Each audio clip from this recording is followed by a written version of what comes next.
On 22 February 1980, he abolished the Balutedari system. Yes, फिर 22 फरवरी 1980 में उन्होंने क्या अबॉलिश किया, जो बलूतेदारी सिस्टम था जो, राइट, जो कि क्या था उसमें देखो, publishing a declaration in the government gadget on the of the state of Kolhapur. मतलब ये चीज़ों के ऊपर उन्होंने क्या कर दिया था, मतलब ये सिस्टम को उन्होंने अबॉलिश कर दिया था। Okay. Permission was granted to practice any occupation by anyone. Yes, और उन्होंने हर जो जितने भी पर्सन से उन लोगों को क्या दी थी, परमिशन ग्रांट कर दी थी फॉर एनी ऑक्यूपेशन, मतलब उनकी चॉइस के हिसाब से वो कोई भी ऑक्यूपेशन कर सकते हैं। इस चीज़ की उन लोगों को परमिशन दे दी गई थी। By giving freedom of occupation by Shahu Maharaj, the people they are freed from a type of social slavery. Yes, obviously जब लोगों को फ्रीडम मिला ऑक्यूपेशन का शाहू महाराज से, राइट, तो जो पीपल थे वो उनकी मतलब उनकी जो भूख है वो मतलब वो उसको मतलब अच्छे से वो फुलफ़िल करने लगे। Plus a type of social slavery, मतलब वो जैसे किसी के अंडर, जैसे बोलते ना स्लेवरी मतलब गुलामी करना, राइट, तो वैसी चीज़ें नहीं थी। ओके, मतलब वो उनकी चॉइस से कहीं पर भी वर्क कर सकते हैं। अभी अगर उनके ऊपर रिस्ट्रिक्शन लगा दी गई कि उनको यही काम करना है, यही करना है, तो ये क्या हो गया, मतलब वो तो नहीं करना चाहते लेकिन उनके ऊपर फोर्स कर रहे हैं, प्रेशर कर रहे हैं और उनको मजबूरी में ये काम करने पड़ा, तो वो एक तरीके से स्लेवरी हुआ, राइट। सो वो उनकी चॉइस से ऑक्यूपेशन कर सकते हैं, उनको ये फ्रीडम मिल गई थी शाहू महाराज के through. The justice party did valuable work for social equality in south India. अब जो जस्टिस पार्टी थी तो उन्होंने अपना एक वैल्यूएबल वर्क किया था, कहाँ पर, सोशल इक्वालिटी में, साउथ इंडिया साइड में। Mahatma Gandhi took up the issue of eradication of untouchability in his hands and put it up on the platform of Indian National Congress. फिर जो महात्मा गांधी थे उन्होंने ये सारे इशू को, जो अनटचबिलिटी को लेकर जो इश्यूज थे, ये सारे इश्यूज़ को अपने हैंड में लिया और कहाँ पे डिस्कस किया, नेशनल कांग्रेस के प्लेटफॉर्म पे उन्होंने डिस्कस किया था।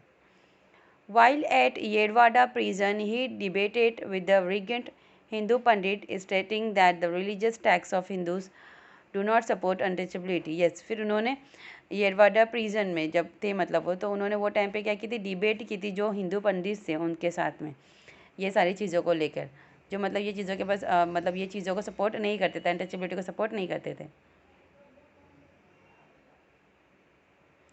He gave inspiration to Harijan Sevak Sangh, और वो क्या बन गए थे, मतलब एक इंस्पिरेशन बन गए थे किसके लिए, जो हरिजन सेवक संघ, मतलब ये एक कम्युनिटी है ना, एक कास्ट है, जैसे दलित है, तो वैसे ही मतलब उन्हीं के अंदर एक होती है, हरिजन समाज बोलते हैं इसको, राइट। तो इन लोगों के लिए क्या बन गए थे, एक इंस्पिरेशन बन गए थे।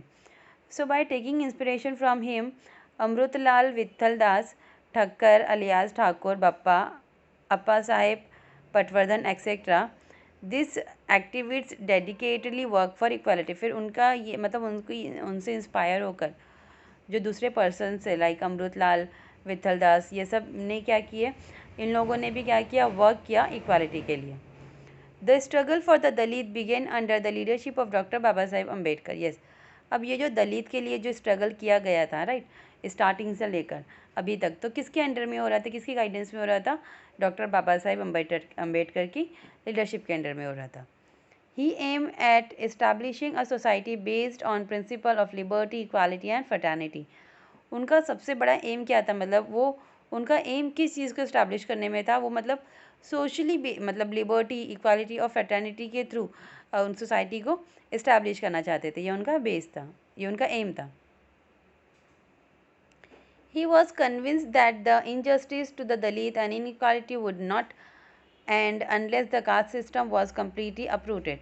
Yes, वो क्या कन्विंस करते थे डॉक्टर बाबा साहब अम्बेडकर कि ये जो इनजस्टिस है, जो दलित को लेके जो इनजस्टिस है और जो इनक्वालिटी है, तो वो ख़त्म नहीं होंगी। कब तक ख़त्म नहीं होंगे, जब तक कि हमारी सोसाइटी से जो कास्ट सिस्टम है वो पूरी तरीके से मतलब जड़ से निकाल नहीं दिया जाएगा, तब तक कि ये सारी चीज़ें एंड नहीं होने वाली।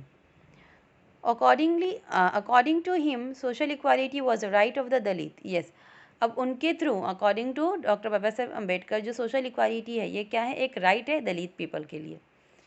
He intended to carry out a movement based on the self-respect. From this point of view, he established the बहिष्कृत हितकारिणी सभा इन जुलाई 1924। यस, फिर इन्होंने क्या किया, मतलब ही extended to carry out a movement, मतलब उनके मूवमेंट को कैरी आउट करने के लिए सेल्फ रिस्पेक्ट की वजह से, खुद के सेल्फ रिस्पेक्ट की वजह से उन्होंने एक क्या मतलब एक चीज़ इस्टेब्लिश की जिसका नेम था बहिष्कृत हितकारिणा सभा, राइट। ये सभा उन्होंने इस्टेब्लिश की थी जुलाई 1924 में। Be educated, be organize and be agitated was the inspirational message given by him to his follower, मतलब वो ये सभा के थ्रू उनके जो फॉलोवर्स थे उनको क्या मैसेज देते थे, बी एजुकेटेड मतलब एजुकेटेड रहो, ऑर्गेनाइज रहो और एगिटेटेड रहो, ये इंस्पिरेशनल मैसेज देते थे वो अपने फॉलोवर्स को। बाबा साहेब बोले got a bill passed in the Bombay Provincial Assembly for the public water reservoir to be open to the untouchables, yes। फिर बाबा साहेब बोल उनके थ्रू क्या होता है, एक बिल पास किया गया था कहाँ पर, बॉम्बे प्रोविंशियल असेंबली के थ्रू। तो जिसमें क्या था, जो दलित पीपल्स, जो अनटचेबल्स पीपल्स है, उन लोगों के लिए क्या ओपन किया गया था, जो वाटर रिजर्वर है वो ओपन किया गया था, पब्लिक वाटर रिजर्वर ओपन किया गया था। क्योंकि इन लोग जो है जहाँ पे नॉर्मल पीपल पानी भरते थे जहाँ से, तो वहाँ से ये लोगों को परमिशन नहीं थी पानी भरने की, तो इसी के लिए इनको मतलब सेपरेट ये दिया गया था water reservoir. However in reality the water reservoir were not accessible to the Dalit, and hence Dr. Babasaheb Ambedkar and his followers started Satyagraha at chowder lake in Mahad, yes. लेकिन ये रियलिटी में क्या हुआ था, ये जो रिजर्वियर था वो दलित लोगों के लिए नहीं था। अब इसी की वजह से जो डॉक्टर बाबा साहेब अम्बेडकर थे, इन्होंने उनके फॉलोवर के साथ सत्याग्रह स्टार्ट किया था। कहाँ पर, चाउडर लेक में, महाड़ में। He also burn the Manusmriti which advocated inequality. In 1930 he started Satyagraha for the entry of Dalit in the Kalaram temple at Nashik, yes. फिर उसके बाद 1930 में उन्होंने क्या किया था, एक और सत्याग्रह स्टार्ट किया था, जिसमें क्या था कि जो दलित पीपल है उन लोगों को जो कालाराम टेम्पल है नासिक में, तो वहाँ पे उनको एंट्री दी जाए। मतलब वो नहीं जा सकते थे, मैंने आप लोगों को पहले ही बताया ना कि वो ऐसे कोई भी पब्लिक प्लेस पे जाने की उनको परमिशन नहीं थी। लेकिन जैसे इन्होंने जो मूवमेंट स्टार्ट किया था, वो मूवमेंट के थ्रू जो दलित पीपल थे उन लोगों को परमिशन दी जाती थी एंटर होने की। This satyagraha was lead by Karmaveer Dada Saheb Gaekwad. अब ये जो सत्याग्रह था, तो ये किसने लीड किया था, किसने स्टार्ट किया था, कर्मवीर दादा साहेब गायकवाड़ ने स्टार्ट किया था, okay.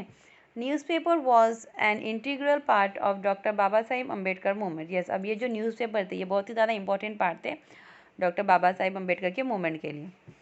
To create awakening in the society and to voice out their grief, doctor Baba Saheb Ambedkar started newspaper like Mukhnayak, Bahishkrit Bharat, Janata Samta etcetera, right. मतलब उनकी जो प्रॉब्लम्स है सोसाइटी, मतलब फर्स्टली वो क्या चाहते थे, सोसाइटी को अवेक करना चाहते थे, जगाना चाहते थे सोसाइटी को। मतलब जो भी उनके जो थॉट्स है, जैसे अनटचबिलिटी को लेकर, दलित पीपल को लेकर या अपर क्लास लोअर कास्ट को लेकर, तो वो सारी चीज़ों को मतलब वो सारे उनकी जो पॉइंट्स थे उसको अवेक करना चाहते थे। और फिर उनका जो वॉइस है, मतलब उनकी जो भी प्रॉब्लम्स थी वो दिखाने के लिए पब्लिक को, उन्होंने खुद के क्या किए थे, न्यूज़पेपर स्टार्ट किए थे, जैसे मुख्यानक, बहिष्कृत भारत, ये सारे उन्होंने न्यूज़पेपर स्टार्ट किए थे।